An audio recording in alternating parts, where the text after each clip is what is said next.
Hello everyone, সবাইকে স্বাগতম জানাচ্ছি। আজকে নিয়ে চলে এলাম একটা নতুন ভিডিও নিয়ে। জায়গাটা খুবই সুন্দর।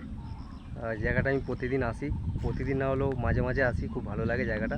আজকে যে টপিকটা সেটা হচ্ছে একটা খুব ইম্পর্ট্যান্ট বিষয় নিয়ে, সময় নিয়ে। আমরা জীবনে দৌড়াতে দৌড়াতে দৌড়াতে এমন একটা সময় আসে যখন খুবই ক্লান্ত হয়ে পড়ি।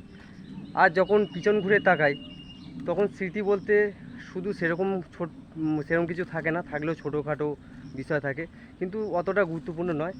আহ, কিন্তু যখন আমরা সেই সময়তে পৌঁছাই তখন আর আফসোস ছাড়া কোনো কিছু থাকে না।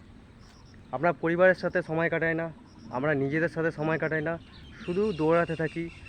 যেটা ইনপুট করা আছে বাইরের দুনিয়া থেকে আমাদের ভেতরে এসছে। বাইরের দুনিয়া একটা পুরো বিজনেস মার্কেট রয়েছে, যেখানে অ্যাডভার্টাইজিংয়ের মাধ্যমে আমাদের মাথায় ঢুকিয়ে দেওয়া হয়েছে জীবনে সাকসেস হতে হবে, ফেলিওর তো কেউ হতে চায় না, সাকসেস হতে হবে। তো সাকসেসের ডেফিনেশনটা অনেকের ক্ষেত্রে অনেক কিছুই, কিন্তু দৌড়াতে দৌড়াতে আমরা নিজেরা বাঁচতে ভুলে যাই যে জীবন তো একটাই, যা জীবন মানে সময়কে কীভাবে আমরা ইউটিলাইজ করছি, কীভাবে ব্যবহার করছি, সেটা আমরা ভুলে যাই। তো সময় মানে জীবন, জীবন মানে সময়। তো আমরা কীভাবে, যেমন টাকা একটা কী বলবো, টাকা যেমন একটা উপাদান, টাকা যেমন একটা মাধ্যম, সময়ও একটা উপাদান।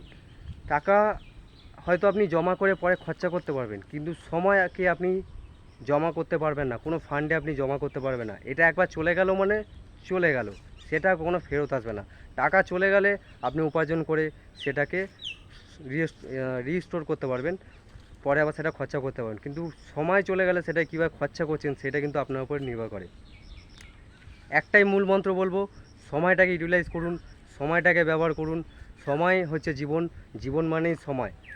আপনি খেয়াল করুন, আজ থেকে 5-10 বছর আগে, বা আপনি সোশ্যাল মিডিয়াতে হোক বা যেখানেই হোক, কতক্ষণ আপনি রয়েছেন, আর সেটাই আপনার ফিউচার ডিসাইড করে দেয় আপনি ভবিষ্যতে কী করবেন। আপনি সারাক্ষণ স্ক্রোল করতে থাকেন সোশ্যাল মিডিয়াতে, তাহলে আগামী সময়টা আপনার ওইভাবেই চলবে। আর যদি যখন একটা সময় পৌঁছাবেন তখন দেখবেন পিছন করে কিছুই থাকলো না, খালি সময় আপনি ওয়েস্ট করেছেন, ইনভেস্ট করেননি, সেটাকে কাজে লাগাননি। সময়টাকে কাজে লাগান, ভুল বিষয় থেকে দূরে থাকুন, সোশ্যাল মিডিয়া কম ইউজ করুন, নিজের কাজে প্রোডাক্টিভ থাকুন, ফোকাস করুন। যত নিজেকে ডেভেলপ করবেন, নিজের প্রতি যত সেলফ অ্যাওয়ারনেস বাড়বে, নিজেকে যত ডেভেলপ করবেন তখন নিজেরই ভালো লাগবে, পাশাপাশি পরিবারেরও ভালো লাগবে। চাইলে নিজের সাথে সময় কাটান, পরিবারের সাথে সময় কাটান, যেটুকু প্রয়োজন সেটুকুই করুন, নিজের ইচ্ছাগুলোকে কম করুন, বাস এইটুকুনি। জীবনে স্যাটিসফ্যাকশানটা ইম্পর্টেন্ট, না কি সাকসেস অ্যাচিভ করতে এটা একটা র্যাট রেস। সাকসেস অ্যাচিভ করা অনেক কাছে এক একটা প্যারামিটার থাকে, কারো কাছে 1 লাখ টাকাটা অনেক বেশি, কারো কাছে 1 কোটি টাকাটা অনেক কম। তো এটা ডিপেন্ড করছে তার কীরকম ডিজায়ার আছে। ডিজায়ার কম যত রাখবেন, জীবনকে যত সরল বানাবেন, সময়কে যত ব্যবহার করবেন সঠিক কাজে, তত আপনি স্যাটিসফাই থাকবেন।